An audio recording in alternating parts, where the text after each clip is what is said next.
श्री सुखदेव जी कहते हैं, कुरुनंदन, देवर्षि नारद के मन में भगवान श्री कृष्ण की सन्निधि में रहने की बड़ी लालसा थी।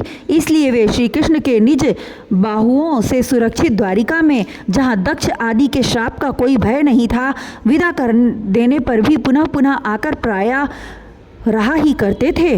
राजन, ऐसा कौन प्राणी है जिसे इंद्रियां तो प्राप्त हों और वह भगवान के ब्रह्मा आदि बड़े बड़े देवताओं के भी उपास्य चरण कमलों की दिव्य गंध, मधुर मकरंद रस, अलौकिक रूप, माधुरी, सुकुमार स्पर्श और मंगलमय ध्वनि का सेवन करना न चाहे, क्योंकि यह बेचारा प्राणी सब ओर से मृत्यु से ही घिरा हुआ है।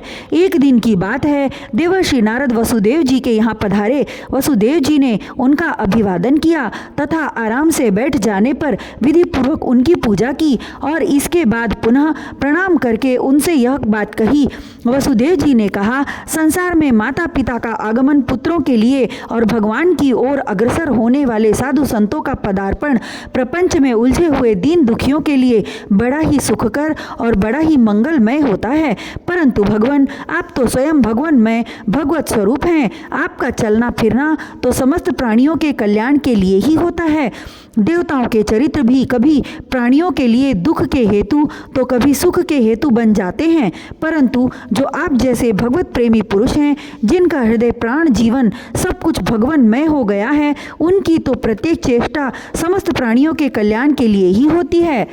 जो लोग देवताओं का जिस प्रकार भजन करते हैं, देवता भी परछाई के समान ठीक उसी रीति से भजन करने वालों को फल देते हैं, क्योंकि देवता कर्म के मंत्री हैं, अधीन हैं, परंतु सत्पुरुष दीन वत्सल होते हैं, अर्थात जो सांसारिक संपत्ति एवं साधन से भी हीन हैं, उन्हें अपनाते हैं। ब्राह्मण, यद्यपि हम आपके शुभागमन और शुभ दर्शन से ही कृतकृत्य हो गए हैं, तथापि आपसे उन धर्मों के साधनों के संबंध में प्रश्न कर रहे हैं जिनको मनुष्य श्रद्धा से सुन भर ले तो इस सब ओर से भयदायक संसार से मुक्त हो जाए।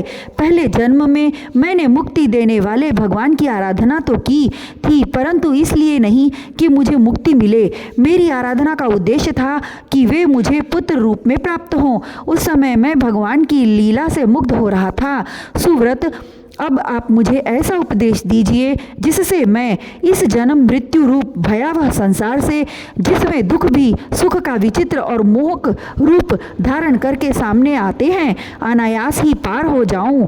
श्री सुखदेव जी कहते हैं, राजन, बुद्धिमान वसुदेव जी ने भगवान के स्वरूप और गुण आदि के श्रवण के अभिप्राय से ही यह प्रश्न किया था। देवर्षि नारद उनका प्रश्न सुनकर भगवान के अचिंत्य अनंत कल्याणमय गुणों के स्मरण में तन्मय हो गए और प्रेम एवं आनंद में भरकर वसुदेव जी से बोले। नारद जी ने कहा, यदुवंश शिरोमणे, तुम्हारा यह निश्चय बहुत ही सुंदर है, क्योंकि यह भागवत धर्म के संबंध में है, जो सारे विश्व को जीवन दान देने वाला है, पवित्र करने वाला है। वसुदेव जी, यह भागवत धर्म एक ऐसी वस्तु है जिसे कानों से सुनने, वाणी से उच्चारण करने, चित्त से स्मरण करने, हृदय से स्वीकार करने या कोई इसका पालन करने जा रहा हो तो उसका अनुमोदन करने से ही मनुष्य उसी क्षण पवित्र हो जाता है, चाहे वह भगवान का एवं सारे संसार का द्रोही ही क्यों न हो। जिनके गुण, लीला और नाम आदि का श्रवण तथा कीर्तन पतितों को भी पावन करने वाला है, उन्हीं परम कल्याण स्वरूप मेरे आराध्य देव भगवान नारायण का तुमने आज मुझे स्मरण कराया है। वसुदेव जी, तुमने मुझसे जो प्रश्न किया है इसके संबंध में संत पुरुष एक प्राचीन इतिहास कहा करते हैं। वह इतिहास है ऋषभ के पुत्र 9 योगीश्वरों और महात्मा विदेह का शुभ संवाद। तुम जानते ही हो कि स्वयंभू मनु के एक प्रसिद्ध पुत्र थे प्रियव्रत। प्रियव्रत के आग्निघ्र के नाभि और नाभि के पुत्र हुए ऋषभ। शास्त्रों ने उन्हें भगवान वासुदेव का अंश कहा है। मोक्ष धर्म का उपदेश करने के लिए उन्होंने अवतार ग्रहण किया था। उनके 100 पुत्र थे और सब के सब वेदों के पारदर्शी विद्वान थे। उनमें सबसे बड़े थे राजर्षि भरत। वे भगवान नारायण के परम प्रेमी भक्त थे। उन्हीं के नाम से यह भूमिखंड जो पहले अजनाभवर्ष कहलाता था, भारतवर्ष कहलाया। यह भारतवर्ष भी एक अलौकिक स्थान है। राजर्षि भरत ने सारी पृथ्वी का राज्य भोग किया, परंतु अंत में इसे छोड़कर वन में चले गए। वहाँ उन्होंने तपस्या के द्वारा भगवान की उपासना की और 3 जन्मों में वे भगवान को प्राप्त हुए। भगवान ऋषभ देव जी के शेष 99 पुत्रों में 9 पुत्र तो इस भारतवर्ष के सब और स्थित 9 द्वीपों के अधिपति हुए और 81 पुत्र कर्मकांड के रचयिता ब्राह्मण हो गए। शेष 9 सन्यासी हो गए। वे बड़े ही भाग्यवान थे। उन्होंने आत्मविद्या के संपादन में बड़ा परिश्रम किया था और वास्तव में वे उसमें बड़े निपुण थे।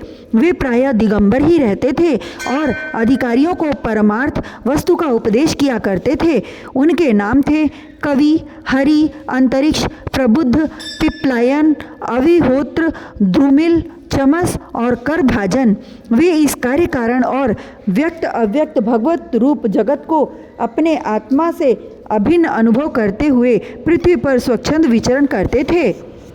उनके लिए कहीं भी रोक टोक न थी। वे जहाँ चाहते चले जाते। देवता, सिद्ध, साध्य, गंधर्व, यक्ष, मनुष्य, किन्नर और नागों के लोकों में तथा मुनि, चारण, भूतनाथ, विद्याधर, ब्राह्मण और गौओं के स्थानों में वे स्वच्छंद विचरते थे। वसुदेव जी वे सब के सब जीवन मुक्त थे। एक बार की बात है, इस अजनाभ भारतवर्ष में विदेहराज महात्मा निमि बड़े बड़े ऋषियों के द्वारा एक महान यज्ञ करा रहे थे। पूर्वोक्त 9 योगीश्वर स्वच्छंद विचरण करते हुए उनके यज्ञ में जा पहुँचे। वसुदेव जी वे योगीश्वर भगवान के परम प्रेमी भक्त और सूर्य के समान तेजस्वी थे। उन्हें देखकर राजा निमि, अहवनीय आदि मूर्तिमान अग्नि और ऋत्विज आदि ब्राह्मण सब के सब उनके स्वागत में खड़े हो गए। विदेहराज निमि ने उन्हें भगवान के परम प्रेमी भक्त जानकर यथा योग्य आसनों पर बैठाया और प्रेम तथा आनंद से भरकर विधि पूर्वक उनकी पूजा की। वे 9 योगीश्वर अपने अंगों की कांति से इस प्रकार चमक रहे थे मानो साक्षात ब्रह्मा जी के पुत्र सनकादि मुनीश्वर ही हों। राजा निमि ने विनय से झुककर परम प्रेम के साथ उनसे प्रश्न किया। विदेहराज निमि ने कहा, भगवान, मैं ऐसा समझता हूँ कि आप लोग मधुसूदन भगवान के पार्षद ही हैं, क्योंकि भगवान के पार्षद सारी संसारी प्राणियों को पवित्र करने के लिए विचरण किया करते हैं। जीवों के लिए मनुष्य शरीर का प्राप्त होना दुर्लभ है। यदि यह प्राप्त भी हो जाता है तो प्रतिक्षण मृत्यु का भय सिर पर सवार रहता है, क्योंकि यह क्षणभंगुर है। इसलिए अनिश्चित मनुष्य जीवन में भगवान के प्यारे और उनके प्यार करने वाले भक्तजनों का, संतों का दर्शन तो और भी दुर्लभ है। इसलिए त्रिलोक पावन महात्माओं, हम आप लोगों से यह प्रश्न करते हैं कि परम कल्याण का स्वरूप क्या है और उसका साधन क्या है। इस संसार में आधे क्षण का सत्संग भी मनुष्य के लिए परम निधि है। योगीश्वरों, यदि हम सुनने के अधिकारी हों तो कृपा करके भगवत धर्मों का उपदेश कीजिए, क्योंकि उनसे जन्मादि विकारों से रहित एक रस भगवान श्री कृष्ण प्रसन्न होते हैं और उन धर्मों का पालन करने वाले शरणागत भक्तों को अपने आप तक का दान कर डालते हैं।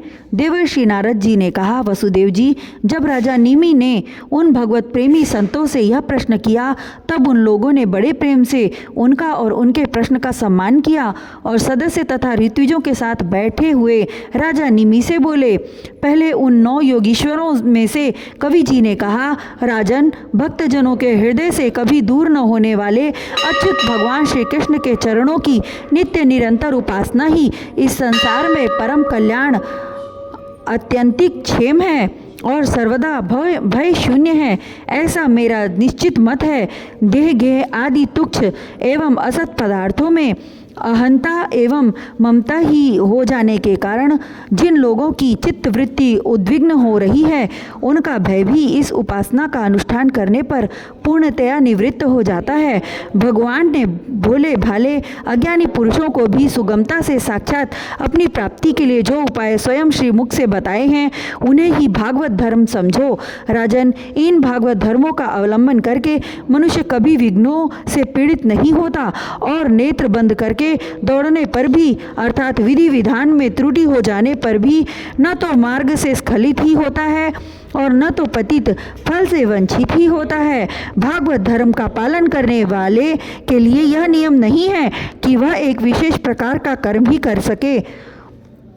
वह शरीर से, वाणी से, मन से, इंद्रियों से, बुद्धि से, अहंकार से, अनेक जन्मों अथवा एक जन्म की आदतों से स्वभाववश जो जो करे वह सब परम पुरुष भगवान नारायण के लिए ही है। इस भाव से उन्हें समर्पण कर दे। यही सरल से सरल सीधा सा भागवत धर्म है। ईश्वर से विमुख पुरुष को उनकी माया से अपने स्वरूप की विस्मृति हो जाती है और इस विस्मृति से ही मैं देवता हूँ, मैं मनुष्य हूँ, इस प्रकार का भ्रम विपर्य हो जाता है। इस देह आदि अन्य वस्तु में अभिनिवेश तन्मयता होने के कारण ही बुढ़ापा, मृत्यु, रोग आदि अनेकों भय होते हैं। इसलिए अपने गुरु को ही आराध्य देव, परम प्रियतम मानकर अनन्य भक्ति के द्वारा उस ईश्वर का भजन करना चाहिए। राजन, सच पूछो तो भगवान के अतिरिक्त, आत्मा के अतिरिक्त और कोई वस्तु है ही नहीं, परंतु न होने पर भी इसकी प्रतीति, इसका चिंतन करने वाले को उसके चिंतन के कारण, उधर मन लगने के कारण ही होती है। जैसे स्वप्न के समय स्वप्न दृष्टा की कल्पना से अथवा जागृत अवस्था में नाना प्रकार के मनोरथों से एक विलक्षण ही सृष्टि दिखने लगती है। इसीलिए विचारवान पुरुष को चाहिए कि सांसारिक कर्मों के संबंध में संकल्प विकल्प करने वाले मन को रोक दे, कैद कर ले। बस ऐसा करते ही उसे अभय पद की, परमात्मा की प्राप्ति हो जाएगी। संसार में भगवान के जन्म की और लीला की बहुत सी मंगलमयी कथाएं प्रसिद्ध हैं, उनको सुनते रहना चाहिए। उन गुणों और लीलाओं का स्मरण दिलाने वाले भगवान के बहुत से नाम भी प्रसिद्ध हैं। लाज संकोच छोड़कर उनका गान करते रहना चाहिए। इस प्रकार किसी भी व्यक्ति, वस्तु और स्थान में आसक्ति न करके विचरण करते रहना चाहिए। जो इस प्रकार विशुद्ध व्रत नियम ले लेता है, उसके हृदय में अपने आप प्रियतम प्रभु के नाम कीर्तन से अनुराग का, प्रेम का अंकुर उग जाता है। उसका चित्त द्रवित हो जाता है। अब वह साधारण लोगों की स्थिति से ऊपर उठ जाता है, लोगों की मान्यताओं धारणाओं से परे हो जाता है। दंभ से नहीं, स्वभाव से ही मतवाला सा होकर कभी खिलखिलाकर हंसने लगता है तो कभी फूट फूट कर रोने लगता है। कभी ऊंचे स्वर से भगवान को पुकारने लगता है तो कभी मधुर स्वर से उनके गुणों का गान करने लगता है। कभी कभी जब वह अपने प्रियतम को अपने नेत्रों के सामने अनुभव करता है तब उन्हें रिझाने के लिए नृत्य भी करने लगता है। राजन, यह आकाश, वायु, अग्नि, जल, पृथ्वी, ग्रह, नक्षत्र, प्राणी, दिशाएं, वृक्ष, वनस्पतियां, नदी, समुद्र सब के सब भगवान के शरीर हैं। सभी रूपों में स्वयं भगवान प्रकट हैं। ऐसा समझकर वह जो कोई भी उसके सामने आ जाता है, चाहे वह प्राणी हो या अप्राणी, उसे अनन्य भाव से, भगवत भाव से प्रणाम करता है। जैसे भोजन करने वाले को प्रत्येक ग्रास के साथ ही तृप्ति अथवा सुख, पुष्टि, जीवन शक्ति का संचार और क्षुधा निवृत्ति, ये तीनों एक साथ हो जाते हैं, वैसे ही जो मनुष्य भगवान की शरण लेकर उनका भजन करने लगता है, उसे भजन के प्रत्येक क्षण में भगवान के प्रति प्रेम, अपने प्रेमास्पद प्रभु के स्वरूप का अनुभव और उनके अतिरिक्त अन्य वस्तुओं में वैराग्य, इन तीनों की एक साथ ही प्राप्ति हो जाती है। राजन, इस प्रकार जो प्रतिक्षण एक एक वृत्ति के द्वारा भगवान के चरण कमलों का ही भजन करता है, उसे भगवान की प्रति प्रेममयी भक्ति, संसार के प्रति वैराग्य और अपने प्रियतम भगवान के स्वरूप की स्फूर्ति, ये सब अवश्य ही प्राप्त होते हैं। वह भागवत हो जाता है और जब ये सब प्राप्त हो जाते हैं तब वह स्वयं परम शांति का अनुभव करने लगता है। राजा निमि ने पूछा, योगीश्वर, अब आप कृपा करके भगवत भक्त का लक्षण वर्णन कीजिए। उसके क्या धर्म हैं और कैसा स्वभाव होता है? वह मनुष्यों के साथ व्यवहार करते समय कैसा आचरण करता है, क्या बोलता है और किन किन लक्षणों के कारण भगवान का प्यारा होता है? अब 9 योगीश्वरों में से दूसरे हरि जी बोले, राजन, आत्मस्वरूप भगवान समस्त प्राणियों में आत्मा रूप से, नियंता रूप से स्थित हैं, जो कहीं भी न्यूनाधिकता न देखकर सर्वत्र परिपूर्ण भगवत सत्ता को ही देखता है और साथ ही समस्त प्राणी और समस्त पदार्थ आत्मस्वरूप भगवान में ही आधेय रूप से अथवा अध्यस्त रूप से स्थित है, अर्थात वास्तव में भगवत स्वरूप ही है। इस प्रकार का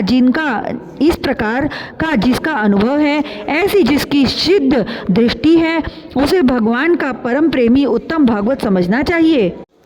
जो भगवान से प्रेम, उनके भक्तों से मित्रता, दुखी और अज्ञानियों पर कृपा तथा भगवान से द्वेष करने वालों की उपेक्षा करता है, वह मध्यम कोटि का भागवत है।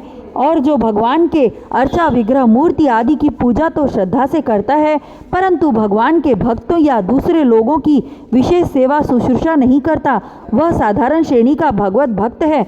जो श्रोत्र, नेत्र आदि इंद्रियों के द्वारा शब्द, रूप आदि विषयों का ग्रहण तो करता है, परंतु अपनी इच्छा के प्रतिकूल विषयों से द्वेष नहीं करता और अनुकूल विषयों के मिलने पर हर्षित नहीं होता, उसकी यह दृष्टि बनी रहती है कि यह सब हमारे भगवान की माया है, वह पुरुष उत्तम भागवत है। संसार के धर्म हैं जन्म, मृत्यु, भूख, प्यास, श्रम, कष्ट, भय और तृष्णा। ये क्रमशः शरीर, प्राण, इंद्रिय, मन और बुद्धि को प्राप्त होते ही रहते हैं। जो पुरुष भगवान की स्मृति में इतना तन्मय रहता है कि इनके बार बार होते जाते रहने पर भी उनसे मोहित नहीं होता, पराभूत नहीं होता, वह उत्तम भागवत है। जिसके मन में विषय भोग की इच्छा, कर्म प्रवृत्ति और उनके बीज वासनाओं का उदय नहीं होता और जो एकमात्र भगवान वासुदेव में ही निवास करता है, वह उत्तम भगवत भक्त है। जिनका इस शरीर में न तो सत्कुल में जन्म, तपस्या आदि कर्म से तथा न वर्ण, आश्रम एवं जाति से ही अहम भाव होता है, वह निश्चय ही भगवान का प्यारा है। जो धन संपत्ति अथवा शरीर आदि में यह अपना है और यह पराया, इस प्रकार का भेदभाव नहीं रखता, समस्त पदार्थों में सम स्वरूप परमात्मा को देखता रहता है, समभाव रखता है तथा किसी भी घटना अथवा संकल्प से विक्षिप्त न होकर शांत रहता है, वह भगवान का उत्तम भक्त है। राजन, बड़े बड़े देवता और ऋषि मुनि भी अपने अंतःकरण को भगवानमय बनाते हुए जिन्हें ढूंढते रहते हैं, भगवान के ऐसे चरण कमलों से आधे क्षण, आधे पलक के लिए भी जो नहीं हटता, निरंतर उन चरणों की सन्निधि और सेवा में ही संलग्न रहता है, यहाँ तक कि कोई स्वयं उसे त्रिभुवन की राज्य लक्ष्मी दे तो भी वह भगवत स्मृति का तार नहीं छोड़ता, उस राज्य लक्ष्मी की ओर ध्यान ही नहीं देता। वही पुरुष वास्तव में भगवत भक्त वैष्णवों में अग्रगण्य है, सबसे श्रेष्ठ है। राम रास लीला के अवसर पर नृत्य गति से भांति भांति के पाद विन्यास करने वाले निखिल सौंदर्य माधुर्य निधि भगवान के चरणों के अंगुली नख की मणि चंद्रिका से जिन शरणागत भक्तजनों के हृदय का विरहजन्य संताप एक बार दूर हो चुका है, उनके हृदय में वह फिर कैसे आ सकता है। जैसे चंद्रोदय होने पर सूर्य का ताप नहीं लग सकता, विवशता से नामोच्चारण करने पर भी संपूर्ण अघराशि को नष्ट कर देने वाले स्वयं भगवान श्री हरि, जिसके हृदय को क्षण भर के लिए भी नहीं छोड़ते हैं, क्योंकि उसने प्रेम की रस्सी से उनके चरण कमलों को बांध रखा है। वास्तव में ऐसा पुरुष ही भगवान के भक्तों में प्रधान है।